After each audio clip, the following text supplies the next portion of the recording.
Some mornings don't need to be loud, they just need a peaceful beginning. I start my day with gratitude, taking a moment to breathe before the world gets busy.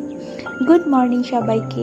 আজ আমার দিন শুরু হয়েছিল ভোর 5টা থেকে। ঘুম ভাঙার পরে চোখ মেলে আমি ঠাকুর প্রণাম করে ও কৃতজ্ঞতা জানিয়ে নিজের দিন শুরু করি। এরপর নিজের জন্য একটু সময় বের করে কয়েক মিনিটের যোগব্যায়াম করে নিই, যাতে নিজের শরীর ও মন দুটোকেই প্রস্তুত করতে পারি নতুন দিনের জন্য। আজ ছিল গুরু পূর্ণিমা। আমার বড় সকলকে আমি জানাই আমার প্রণাম ও ভালোবাসা। এরপরে আমি আমার বিছানা গুছিয়ে নিই ও ঘর বাড়ি দুটোই পরিষ্কার করে মুছে নিই, কারণ আমি মনে করি পরিষ্কার পরিচ্ছন্ন ঘরবাড়ি মনকে শান্ত রাখে।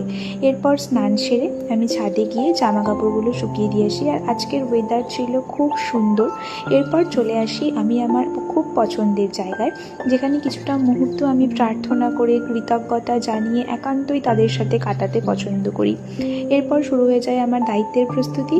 ইউনিফর্ম পরে আমি বেরিয়ে পড়ি নতুন দিনের পথে।